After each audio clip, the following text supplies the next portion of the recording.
Golden sparrow का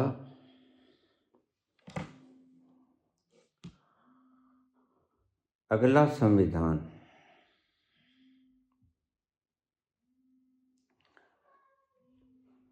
शिक्षा को हम देश सेवा समझेंगे। जितना पढ़ोगे आप,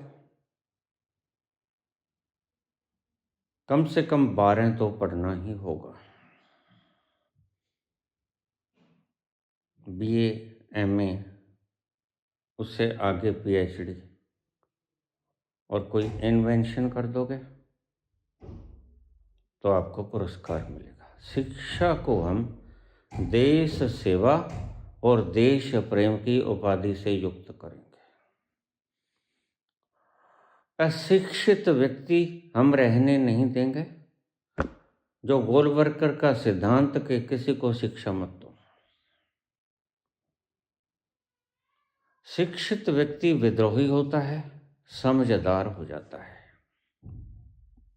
वह प्रश्न उठाता है और प्रश्नों के जवाब राजाओं के पास होते नहीं।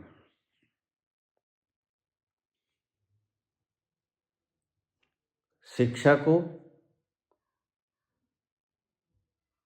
हम एक उपाधि से युक्त करेंगे शिक्षित व्यक्ति को। जो जितना ज़्यादा शिक्षित होगा, जितनी बड़ी डिग्री होगी, और अगर किसी व्यक्ति ने 10 डिग्रीज ले ली तो उसको पद्म भूषण से सम्मानित किया जाएगा। जिस व्यक्ति ने PhD कर ली,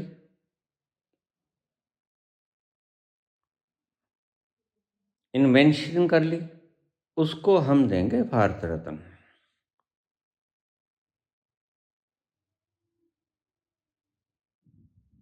खास तौर से साइंस पढ़ने वालों को, विज्ञान, वो फिजिक्स हो, भौतिकी, रसायन विज्ञान हो, केमिस्ट्री,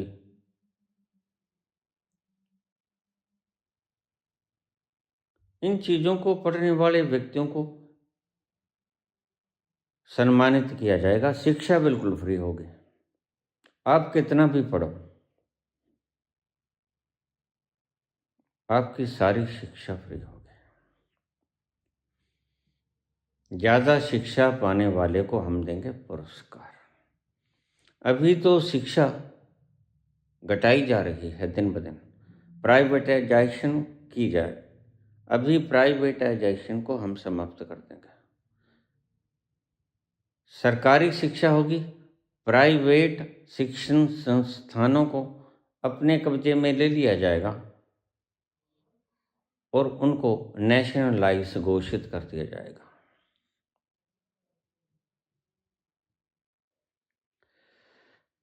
छोटे बच्चों को स्कूल तक पहुंचाने और वापस घर तक ले जाने की जिम्मेदारी सरकार की होगी। छोटा बच्चा, 10 साल तक का बच्चा,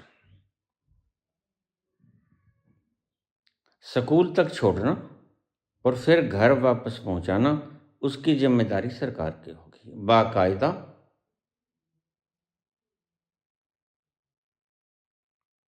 उसके लिए हमारी सारी मशीनरी काम करेगी।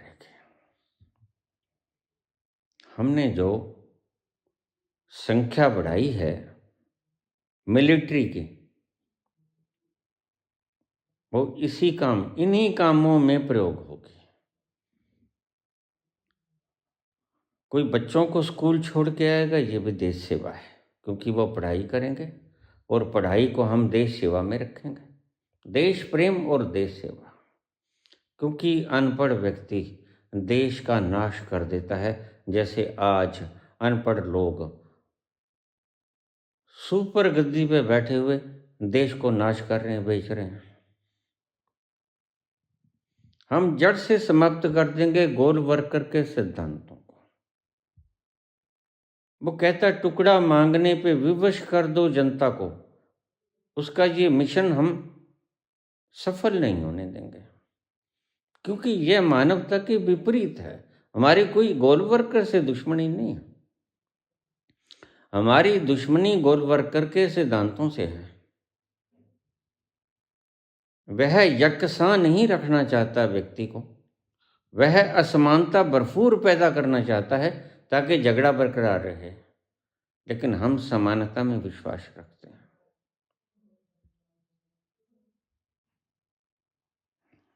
प्रत्येक ग्राम में कम से कम 3 स्कूल होंगे। 1 किलोमीटर से ज़्यादा आपके बच्चों को, जो बड़े बच्चे हो गए 10 साल से बड़े बच्चे, 1 किलोमीटर से ज़्यादा फासला नहीं होगा। यह टीचर के लिए भी सहूलत वाला है।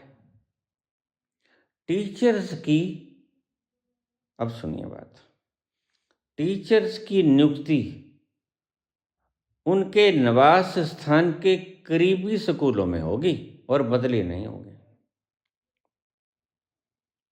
ऐसा नहीं है ये जो राजनीतिक लोग कर रहे हैं कि अगर तुमने हमारी बात नहीं मानी, रिश्वत नहीं दी, तो हम तुम्हें गुरदासपुर भेज देंगे।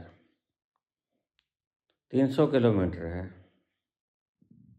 और वहाँ किश्तियों से जाना पड़ता है स्कूलों तक। हम आपके दुश्मन नहीं हैं जो आपसे बदला लें, और आपने कोई क्राइम नहीं किया है, आप देश सेवा कर रहे हो। अध्यापकों को देश सेवा का प्रमाण पत्र दिया जाएगा आफ्टर रिटायरमेंट कि इन्होंने देश सेवा की है। ऐसा ही देश सेवा का फौजियों को, पुलिस को मेडल्स के रूप में हम सम्मानित करेंगे, और भी कई संस्थाओं को हम सम्मानित करेंगे, डॉक्टर्स वगैरह को भी, नर्सेस को, डॉक्टर्स को सम्मानित करेंगे। जो डॉक्टर्स का कोर्स करेगा, इंजीनियरिंग का कोर्स करेगा, भौतिकी में, रसायन विद्या में, इन्वेंशंस किसी भी दिशा में जो करेगा उसको पुरस्कार देंगे हम। ऐसे व्यक्ति को पुरस्कार नहीं देंगे जिसने सिर्फ राजनीति की हो और राजनीति के सिवा कुछ ना किया हो, जिसने लोगों में भेदभाव किया हो और भेदभाव के सिवा कुछ ना किया हो। ऐसे लोगों को हम भारत रत्न नहीं देंगे। भारत रत्न आज तो वोटें लेने का एक साधन बन गया है, टूल की तरह उपयोग कर रहे हो आप, उपकरण की तरह उपयोग कर रहे हो। शिक्षा अनिवार्य कर दी जाएगी, मुफ्त कर दी जाएगी, और प्रत्येक ग्राम में कम से कम 3 स्कूल होंगे। प्रत्येक ग्राम में कम से कम 3 स्कूल होंगे, और स्कूलों की नियुक्ति टीचर्स की इस ढंग से होगी कि उनका करीबी स्थल 2-3 किलोमीटर से ज़्यादा नहीं पड़ता होगा।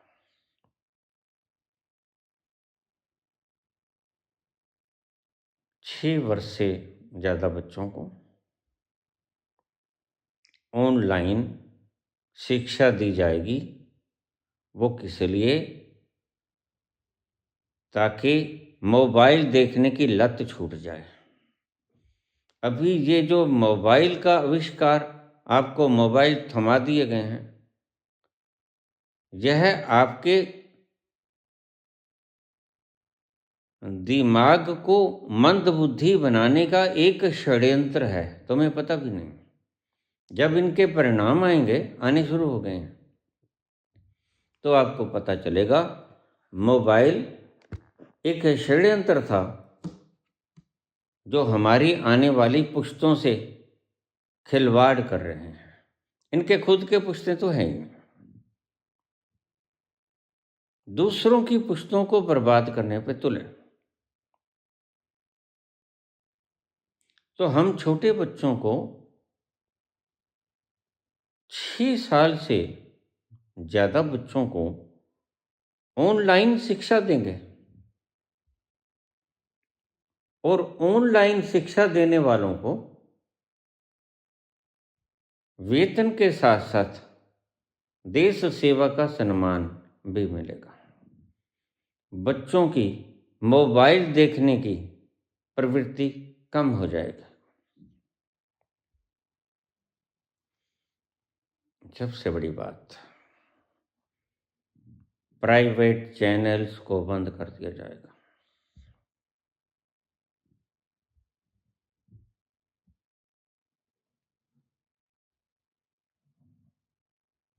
ये झूठ फैलाते हैं, सिर्फ झूठ फैलाते हैं और शांति और आनंद तक पहुंचने का सबसे बड़ा टूल, उपकरण इन्होंने आपसे छीन लिया है झूठ बोलकर। आज से ही कोई व्यक्ति अगर कुछ बोलना चाहता है अपने विचार से, वो अपना यूट्यूब खोल सकता है। यूट्यूब पर आप अपने विचार प्रकट कर सकते हो। यूट्यूब पर आप अपनी सारी बातें, खबरें प्रसारित कर सकते हो।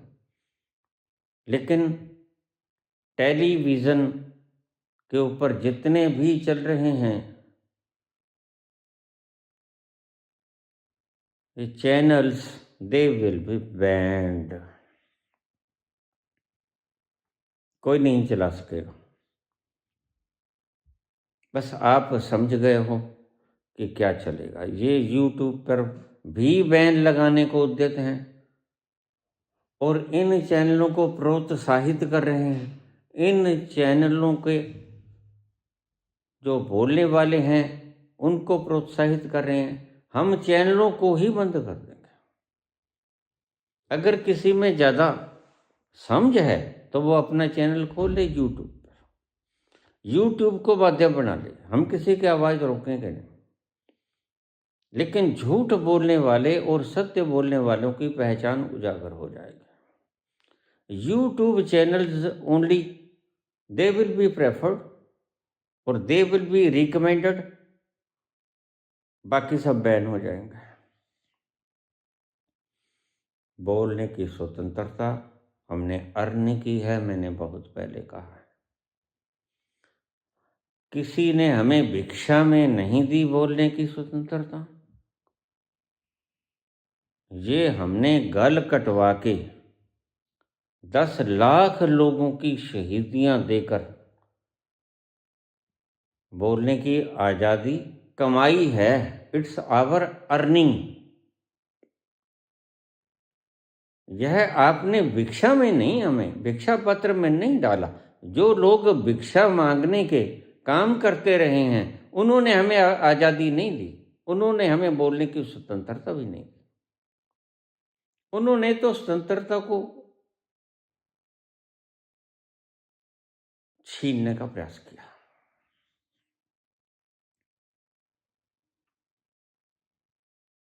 अब सुनिए, सारे प्राइवेट चैनल बंद, किसी के भी हैं चैनल। अगर तुम्हें इतनी लियाकत है तो अपने अपने यूट्यूब चैनल्स खोलो। चैनल्स बंद, यूट्यूब रिकमेंडेड, रिकॉग्नाइज्ड, ऑथोराइज्ड होंगे वो।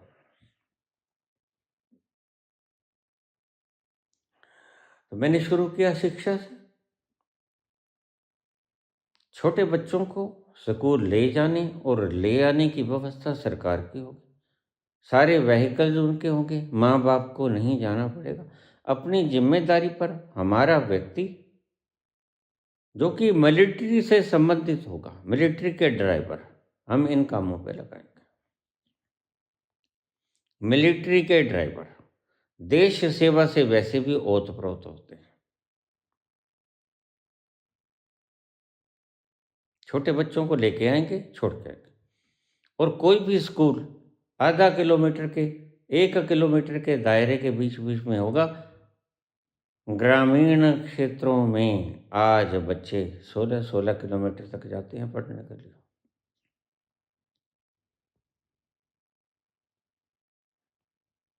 बड़े कॉलेज हम ऐसे जगह पर बनाएंगे जहां पर प्रत्येक व्यक्ति आधे घंटे तक पहुंच जाए, आधे घंटे में पहुंचे, यानी 30 किलोमीटर के अंदर अंदर हम एक यूनिवर्सिटी खोल देंगे। 30 किलोमीटर के दायरे में एक यूनिवर्सिटी खोल देंगे। मतलब कहने का ये, हमारी सारा जोर पढ़ाई पर होगा। किसी न किसी तरह आप शिक्षित हो जाओ, क्योंकि अशिक्षित व्यक्ति खुद के लिए तो कलंक होता ही है, वह देश के लिए भी कलंक होता है। आज तुम इसका उदाहरण देख रहे हो। तुम कहते हो पोस्ट नहीं है। जब हम एक ग्राम में 3 स्कूल चला देंगे तो कितनी दूरी रह जाएगी स्कूल जाने की? बिल्कुल, थोड़ा सा चले के स्कूल आया। और प्रत्येक स्कूल में पर्याप्त मात्रा में अध्यापक होंगे तो अध्यापकों की वैकेंसीज भी प्रचुर मात्रा में निकलेगी।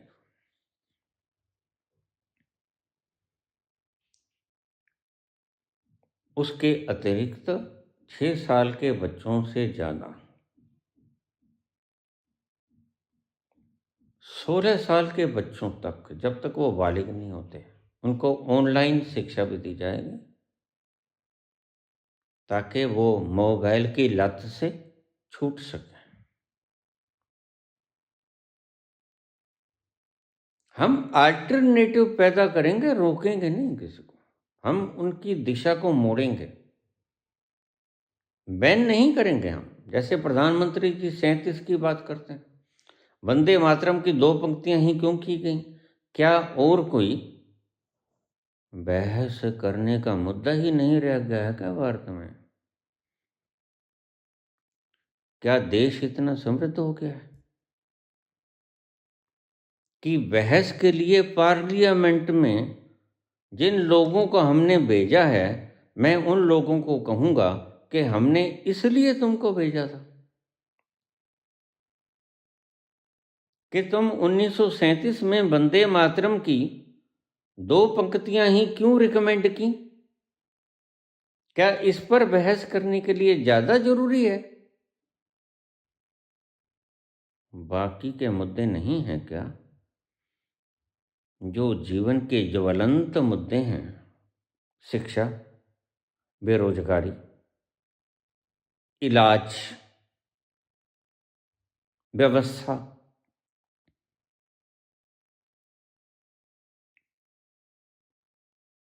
महंगाई,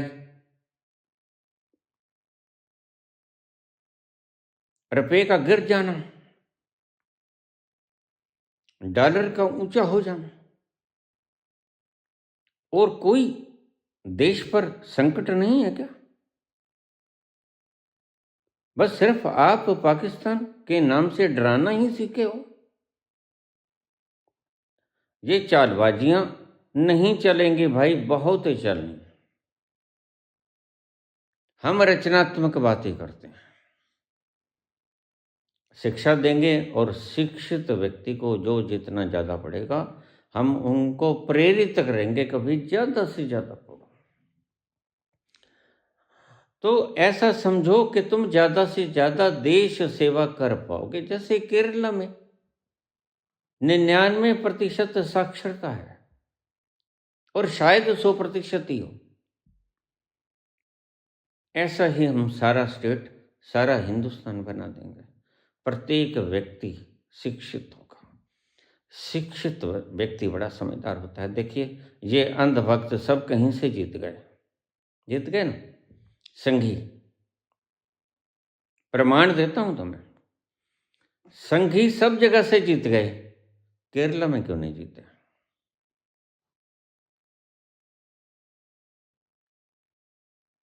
वहां 100% साक्षरता है। पढ़ाई का मतलब समझदारी। तुमने पढ़ाई के रास्ते बंद कर दिए, स्कूलों को बंद कर दिया। मैंने सुना है, सही आंकड़ा मेरे पास नहीं है, हजारों की तादाद में शिक्षण संस्थान बंद हो गए या इतने महंगे हो गए प्राइवेट कि आपकी पहुंच वहां तक नहीं होती। हम प्राइवेट संस्थानों को कब्जे में ले लेंगे और आपको ऊंचे से ऊंचे दर्जा मुफ्त प्रदान करेंगे, कोई पैसा नहीं। यहां तक कि एमडी तक की डिग्री फ्री ऑफ कॉस्ट। ये मत पूछा करो मेरे से पैसा कहाँ से आएगा। क्या बात हुई, आपके पास घपलों के लिए पैसा आ जाता है, महादेव ऐप के लिए पैसा आ जाता है, इतना कुछ ये कूड़ा कबाड़ा ये ईडी लगा देते हो।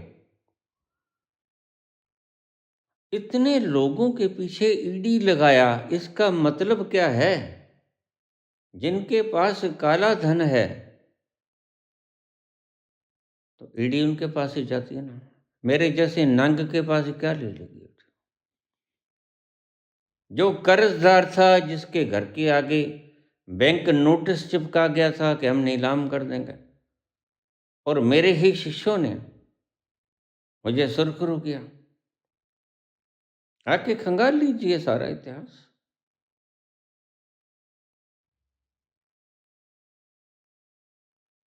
यह ईडी जो जाती है, क्यों जाती है? कोई मुखबरी करता है ना। यह जो डीआईजी साहब हमारे पंजाब में पकड़े गए और करोड़ों रुपए और गहने उनके पास निकले, यह क्या काम आएगा? धन आपकी संदूकों में, बैंकों में पड़ा हुआ सड़ जाता है। हम किसी भी बैंक के लॉकर की तलाशी किसी वक्त ले सकते हैं। यह कानून बनाया जाएगा, क्योंकि जब हमने नेटवर्थ ही 25 करोड़ दे दी, फिर आप बेईमानी करोगे क्यों? मैं एक ईमानदार देश बनाना चाहता हूँ। किसी के भी लॉकर का प्रयोग तो वो कर सकता है। ये था रामराज। रामराज में कोई ताला नहीं लगता था। आप कारण नहीं जानते क्यों नहीं लगता था, क्योंकि वहां जरूरतें खत्म हो गई थी। कोई भूख नहीं थी, कोई ज़रूरत नहीं थी, सबके पास सब कुछ था जो ज़रूरत के लिए होता है। फिर कोई चोरी करेगा क्यों? चोरी के मूल जड़ को खत्म करो। चोर को क्यों खत्म कर रहे हो तुम? तुम तो चोर को दंड देते हो। मैं कहता हूं चोरी वो करते क्यों हूं, उस व्यवस्था को बदलो। हम व्यवस्थाओं को बदलने में यकीन रखते हैं, चोरों को दंड देने में नहीं।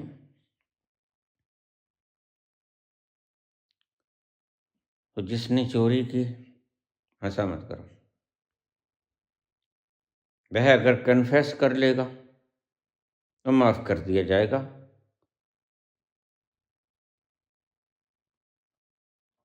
उन लोगों को छोड़कर कुछ गिने चुने इन्हें, जो लोग मास्टरमाइंड थे, उनको तो हम किसी हिसाब से भी नहीं बख्शेंगे। और आपसे भी कहते हैं कि हम आपके विपरीत खड़े हैं। हमें भी आप मत बख्शना अगर हम कोई गैर कानूनी काम कर रहे हैं। आपको हम नहीं बख्शेंगे, ये बात समझ लेना। जो मास्टरमाइंड है, और जब तक पता नहीं सरकार कब गिर जाए, सरकार गिरने के बाद फिर तो आप आए कि ना आए, आपको थोड़ा सा टाइम दिया जाएगा, 2 महीना, 1 महीना, कि जल्दी जल्दी बता दो कि हमारे पास इतना, भाई हमने हेरा फेरी किया। क्योंकि फिर तो नेटवर्थ 25 करोड़ रह जाएगी। हमने 70,000 करोड़ भय दिखाया चक्की पीछे, वह 70,000 करोड़ किसको दे दिया आपने? किसने लाभ उठाया? और कौन से इलेक्शन में वो कहां कहां बांटा गया? ऐसे एक मसला नहीं है जो इतने लोग छोड़ छोड़कर दूसरी पार्टियों से, वो चाहे कांग्रेस हो, चाहे आरजेडी हो, चाहे महागठबंधन की कोई भी पार्टी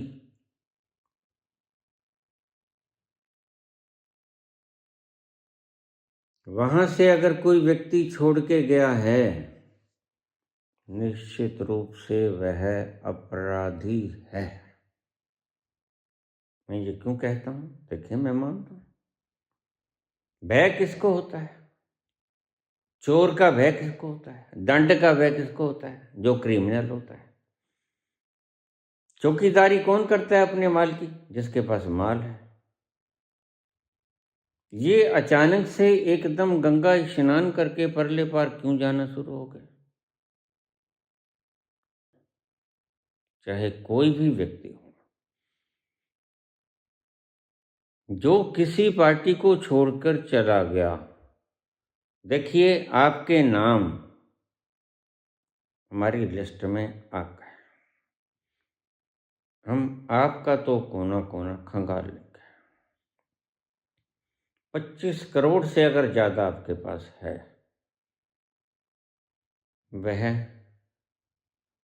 सरकार का है। तुम कहते हो पैसा कहां से आएगा? ये इतने शहंशाहे आलम बैठे हैं। अरे भाई, ये किस लिए बैठे हैं? ये आपके लिए ही तो बैठे हैं। बस इनको इनका बापू नहीं मिला कभी, अब मिल गया। तो बापू इन सब से पैसे निकलवा लेगा। जरा थक जाने दो राहुल गांधी को, जरा थक जाने दो। इन सभी देश के परवानों को थक जाने दो। अगर ये ले गए बाजी तो हमें कोई ऐतराज नहीं। हमारा भी मिशन यही है। मोदी को हटाना मिशन नहीं है। मोदी अगर ईमानदार होते तो हम चाहते कि और बैठो। ईमानदार व्यक्ति देश पर राज करे, यह हमारी इच्छा है। मैंने खुद तो राज करना नहीं, मैं बहुत बार बोल चुका हूँ। ज़्यादा बार और कितना बोलूँ? कभी मैं राजनीति के अंदर कोई भी पदवी ले लूँ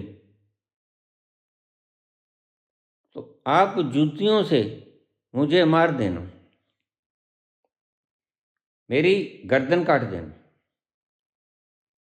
टुकड़े टुकड़े कर देना। अगर राजनीति में कभी कोई मैं पदवी ले लूं, देखिए, इंस्पायर करूंगा, मार्गदर्शन करूंगा। जैसे गांधी ने कोई पदवी नहीं ली, इंस्पिरेशन किया, और देश आजाद होने के बाद बस आपके बैठ के जाके पैर ना फटी विवाई, सो क्या जान पीर पराई, अपने हरि गुणगान में व्यस्त हो गए। कोई रुतबा मैं नहीं लूंगा, और अगर मैं कोई रुतबा लूं तो 160 करोड़ लोगों की एक एक जूती तो शायद मैं सह भी ना पाऊंगा। कमजोर हूं, 13 वर्षों से अनाज भी नहीं खाया, तो 500-400 लोगों के जूती मारने से मर जाऊंगा। हाँ, ज्यादा जरूरत नहीं है आपको। फिर चाहे काट के मार दें, कोई बात नहीं, क्योंकि मैंने अपराध किया है। झूठ बोल के अगर कोई भी काम करूं तो तुम मुझे दंडित कर देना। 1 वर्ष तक अगर मैं सभी को नौकरी ना दे पाऊं तो मुझे दंडित कर देना। अगर नौकरी ना दे पाऊंगा, सरकारी सरकारी कह रहा हूं, क्योंकि मैं सभी चीज़ों को नेशनलाइज कर दूंगा। ये प्राइवेटाइज कर रहे हैं, मैं नेशनलाइज कर दूंगा। ईश्वर की प्रॉपर्टी उस मालिक ने प्रॉपर्टी बनाई प्राइवेटाइजेशन के लिए नहीं, नेशनलाइज के लिए बनाई। इंदिरा गांधी ने कितनी मुश्किल से नेशनलाइज किया सबको। बत्ते मंजूर किए और फिर बत्ते भी बंद कर दिए। क्या जरूरत है? राजाओं के पास, रजवाड़ों के पास बहुत कुछ है। जब उनका पेट भरता है तो नीयत तो कभी किसी की भरती नहीं। हम नीयतों को नहीं भरेंगे भाई, हम पेटों को भरेंगे, जरूरतों को पूरी करेंगे, हम वासनाओं को पूरी नहीं करेंगे। ये नहीं कि कोई किसी का विदेश मंत्री जाके किसकी अयाशी का प्रबंध करे, ऐसा कुछ न तो हम होने देंगे, और अगर हमारी निगाह में आ गया तो फिर हम उसको ऐसा सबक सिखाएंगे जो आपने सोचा भी नहीं होगा। चरित्र, साफ चरित्र के लोग हम पैदा करना चाहते हैं और करेंगे। यह भारत जैसे चरित्रवान था, यह तो ओशो ने आके भारत की चरित्रता पर कलंक लगाया और खुद लिबरल सेक्स की भाषा सिखा गए आपको।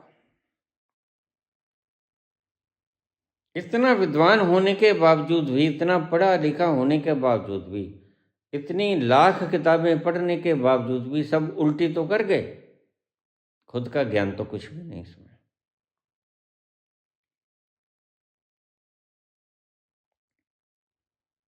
पढ़ाई की व्यवस्था मैंने बताई, यहाँ से नौकरियां पैदा होंगी, टीचर्स की, स्टाफ की और कर्मचारियों की, क्लैरिकल, पीएन्स, हर प्रकार की, स्वीपर्स की, सब तरह की नौकरियां पैदा होंगी। जो बिल्डिंग्स बनेंगी, मजदूरों को काम मिलेगा, मिस्त्रियों को काम मिलेगा, काम ही काम होगा। तुम बेरोजगारी की बात करते हो।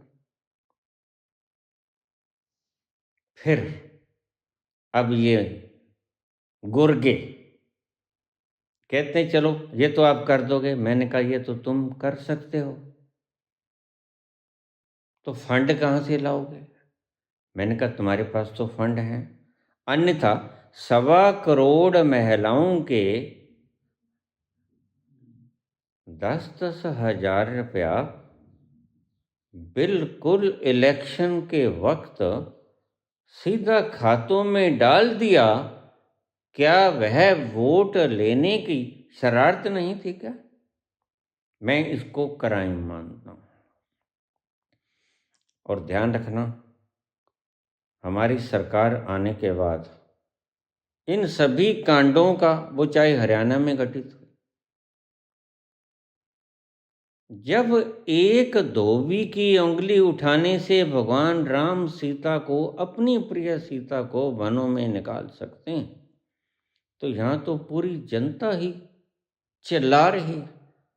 यहां तो पूरी जनता की अंगुलियां राम राज का दावा करने वाले लोगों, ये वो भगवान राम हैं जिसने एक धोबी की उंगली उठाने के बाद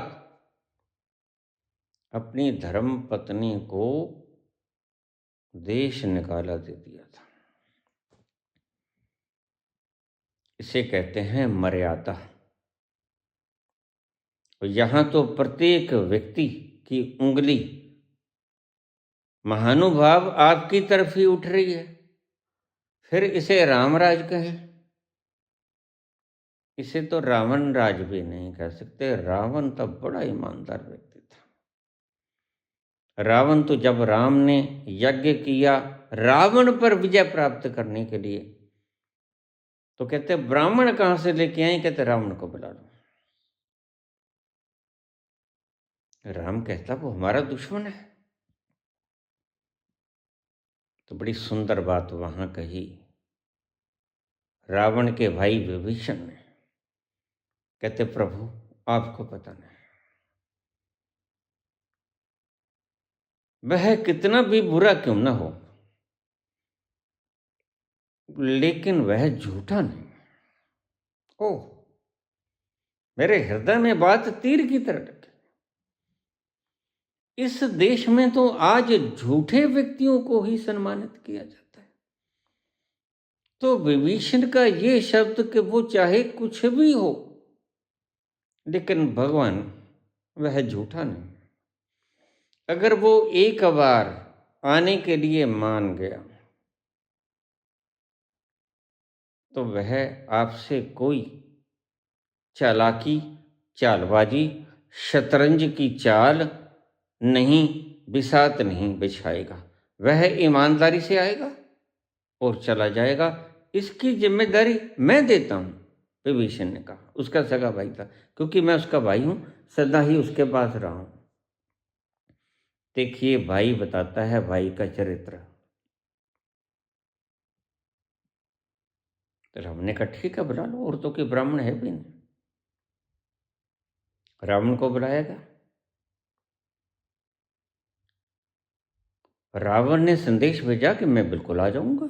अगर राम मेरे को जीतने के लिए यज्ञ करना चाहते हैं तो पुरोहित के रूप में मैं चला जाऊंगा, क्या ऐतराज? लेकिन सीता अर्धांगिनी के बिना तो स्वीकार नहीं होता। तो फिर राम ने कहा, हे रावण, तुम बुद्धिमान हो, चारों वेदों को ज्ञाता हो, तो सीता तो तुम्हारी कैद में है। मैं सीता कहाँ से लेके आऊं? तो रावण कहने लगा, हे राम, मेरी बात सुन लो। मैं सीता को अपने पुष्पक विमान में लेके आऊंगा, तुम्हारे पास बैठाऊंगा, यज्ञ का आयोजन करूंगा, मैं स्वयं करूंगा। वेदों का क्या था? और संपूर्ण होने के बाद मैं सीता को पुष्पक विमान में बाइज्जत वैसे ही ले जाऊंगा जैसे उसको यहाँ लेके आया था। राम कहने लगे, रावण, अगर तुम इतने ईमानदार हो और सच्चे हो तो राम भी कम सच्चा नहीं है। राम भी अपनी अयोध्या को छोड़कर आया है। बात बन गई। रावण सीता को साथ लेके आ गए, राम के पास बैठा दिया, सीता को समझा दिया, देख, कोई गुर्र मुर्र नहीं, चुपचाप बैठे रहना, ये हमने हवन यज्ञ करना है, कोई कानाफूसी नहीं करनी है। तुम सुखी हो, तुम अशोक वाटिका में हो, यानी जहां कोई शोक नहीं होता।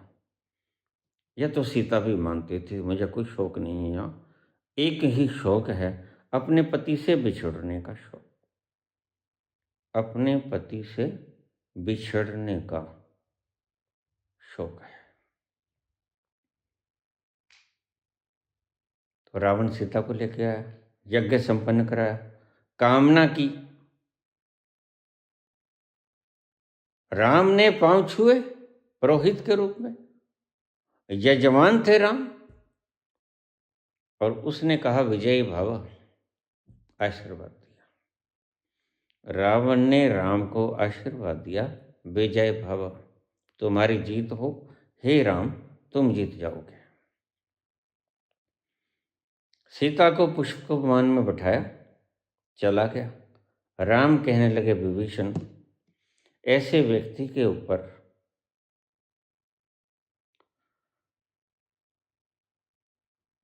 तो मेरे हाथ कांपेंगे बाण चलाते हुए। ऐसा चरित्रवान व्यक्ति है ये? कहते हाँ, बिल्कुल ऐसा ही चरित्रवान है। फिर मेरे हाथ कंपेंगे, इसके ऊपर मैं हाथ कैसे उठाऊंगा, कैसे तीर छोड़ूंगा?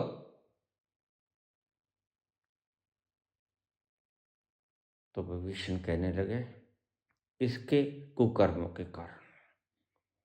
पर स्त्री को बलपूर्वक हरण करना सबसे बड़ा पाप है।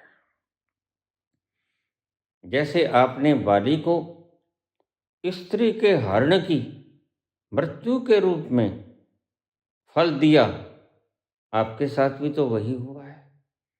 तो लेकिन ये तो चरित्रवान ही बहुत है, झूठा नहीं है। सीता को बाइज्जत लेके आया विमान पर, और सारी सामग्री लेके आया। इसको पता है जहाँ कोई दुकान थोड़े बनिया बैठा है खोल के समुद्र के किनारे, सारा सामान लेके आया विमान में रख के, और उससे हवन यज्ञ कराया, सारा प्रसाद लेके आया। बानरों ने, भालुओं ने, बंदरों ने, सब ने खाया। भगवान राम ने भी खाया, खुद सीता ने भी खाया और रावण ने भी खाया, विभीषण ने भी खाया। उसके बाद आशीर्वाद देके विदा हुआ, सीता को साथ ले जाके। बाद में राम आंखों में आंसू भर आए। हे विभीषण, इस व्यक्ति को, चरित्र को देखकर तो मुझे इसके ऊपर हाथ उठाना असंभव सा लग रहा है। तो विभीषण बोले, फिर तो असंभव वाली के लिए भी होना चाहिए था आपका मान उठाना। अगर आप वाली पर स्त्री को हरण करने के लिए अपने बलपूर्वक हत्याने के लिए आप उसको छल से मार सकते हो, तो इसने भी तो आपकी पत्नी का हरण किया है बलपूर्वक। राम को तर्क जचा, लेकिन राम के मन में रावण के प्रति कटुता नहीं कभी आई, प्रेम बना ही रहा। ऐसा व्यक्ति वध के योग्य तो नहीं है, लेकिन अब मैं क्या करूं? बाली का वध किया तो वध तो मुझे अपनी प्रिय से मिलने के लिए। अगर ये यहीं छोड़ जाता सीता को तो मैं इसे क्षमा कर देता, लेकिन सीता को तो ये साथ ले गया।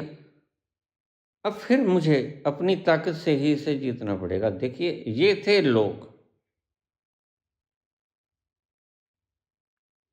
जाने वो कैसे लोग थे जिनके प्यार को प्यार मिला। हमने तो जब कलियां मूंगी, कांटों का हार मिला। जाने वो कैसे लोग थे जिनके प्यार को प्यार मिला। कैसे लोग थे जो इतने सच्चे थे, झूठ नहीं बोलते थे, जो कहा वो किया। हमने तो जब कलियां मांगी, हमारे वक्त तो ऐसा दुष्ट व्यक्ति आ गया जिसने जो कहा वो किया ही नहीं, बल्कि उससे उलट किया। ऐसा व्यक्ति दंडित होने का अधिकारी है और उसको दंडित करने का हम कार्य करेंगे। उसे क्षमा नहीं, उसके साथ जो मुख्य मास्टरमाइंड हैं उनको क्षमा नहीं। वो चाहें तो मुझे मारे, मरना स्वीकार है। तुम ना मारोगे, मैं बखूबी जानता हूं, और मैं मौत को कभी भूलता नहीं। मौत मुझे मार ही देगी, लेकिन तुम्हें लोग कायर और झूठा कहेंगे, मुझे लोग सच्चा निर्भीक कहेंगे। तो तुम चाहो तो मुझे मार सकते हो। I am ready to die. You can murder me. शिक्षा का अधिकार, और शिक्षा को अधिकार नहीं, शिक्षा को पुरस्कृत किया जाएगा। हम वो सारे काम करेंगे जिससे ये देश सोने की चिड़िया बुद्धुओं के कारण थोड़े बन जाएंगी। सोने की चिड़िया के वक्त नालंदा जैसी यूनिवर्सिटियां हमारे देश में दूसरे देशों के लोग पढ़ने आते थे, और हर घर में कनकों की डेरियों के समान सोने की डेरियां होती थी।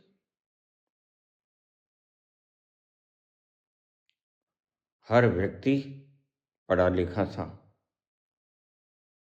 इतना प्रॉस्परस था, तो फिर उसको चोरी करने की जरूरत क्या पड़ेगी? लेकिन आज आज तो गोदी मीडिया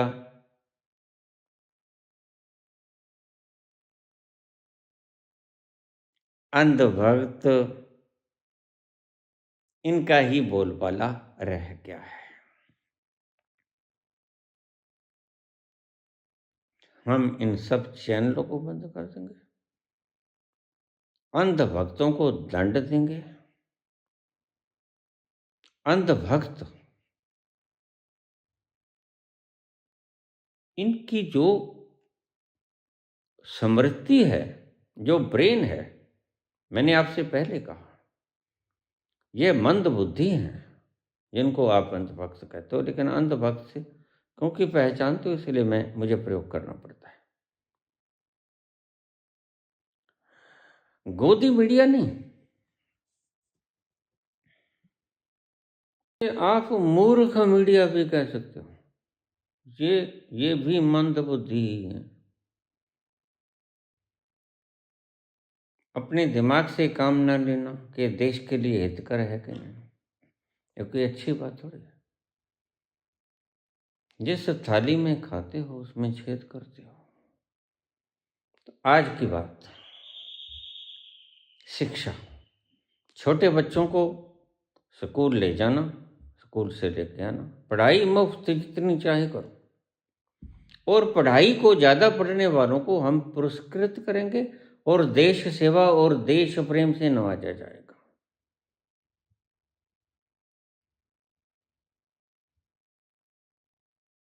जिसके पास जितनी डिग्रीज होंगी वह ज़्यादा सम्मानित होगा। ग्रामीण क्षेत्रों में एक ग्राम में 3 स्कूल होंगे कम से कम। इससे अध्यापकों की ज़रूरत भी ज़्यादा पड़ेगी। विद्यार्थी भी कई कई दिनों तक स्कूल में आते ही नहीं मास्टरगण, और आते हैं तो उनको पढ़ाने का काम ही नहीं करते। वो पीटते हैं सर बच्चों को, बढ़ाते नहीं, दंडित करते हैं।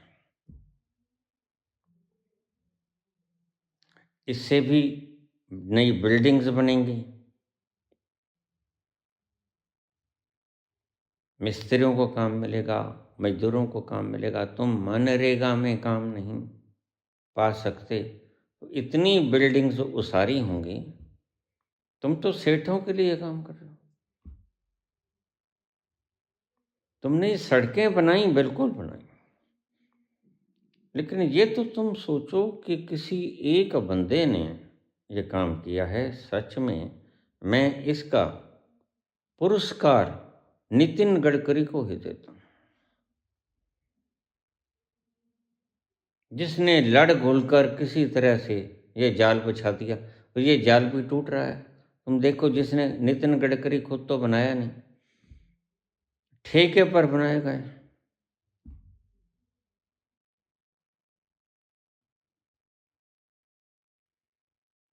खुदा ने हुस्न दिया हुस्न वालों को, खुदा ने हुस्न दिया हुस्न वालों को, एक हम ही कमबख्त हैं जो ठेके पे गड़ाए गए। ना शकल ना सूरत ना अकल, बस एक ही चीज जानते हैं, झूठ और झूठ। झूठ बोलो, झूठ ही कहो, झूठ का प्रचार करो। एक हम ही कमबख्त हैं जो ठेके पे गड़ाए गए। आज के प्रोफेशन में इतना है। शिक्षा का विस्तार करेंगे, यहाँ से नौकरियाँ उत्पन्न होंगी। पैसा कहाँ से आएगा तुम्हें सब पता चल जाएगा, लेकिन तुम्हें नहीं पता। कैपेसिटी तो इस देश में बहुत ही ज़्यादा है। ये गरीब नहीं है मुल्क, आज भी सोने की चिड़िया है, लेकिन कम वक्तों ने, देशद्रोहियों ने छुपा लिया है। जो व्यक्ति कन्फेस कर लेगा देखिए, लेकिन जो लोग मास्टर माइंड हैं वो तो कन्फेस ना करें, वो हमें अप्रोच भी ना करें। They will be punished certainly. सिर्फ वो व्यक्ति जो बचना चाहते हैं, भय के कारण, लोभ के कारण बिक गए, वो क्षमा मांगें। अपना जितना धन खर्च हो गया तो कह दें भाई हमने ये खर्च कर लिया, कोई बात नहीं, हम छोड़ देंगे, बाकी हमें देश के खजाने में जमा कर दें, हम उनको क्षमा प्रदान कर देंगे। जब मैं हम शब्द बोलता हूँ तो उसकी जद में मैं अकेला नहीं आता, 146 करोड़ जनता आती है, और इसमें अगर आप 20 करोड़ अंधभक्त भी खत्म कर दो, मंदबुद्धि भी खत्म कर दो, तो 120 करोड़ लोगों की बात तो मैं रख ही रहा हूं। हम आपको क्षमा कर देंगे, बशर्ते कि आप क्षमा मांग लो। चुपके से मुझे लेटर आ रही हैं, हमने ये किया, लेकिन मैं किसी को नाम नहीं बताऊंगा। अल्टीमेटली दे विल फॉरगिवन, क्षमा कर दिया जाएगा उन्हें।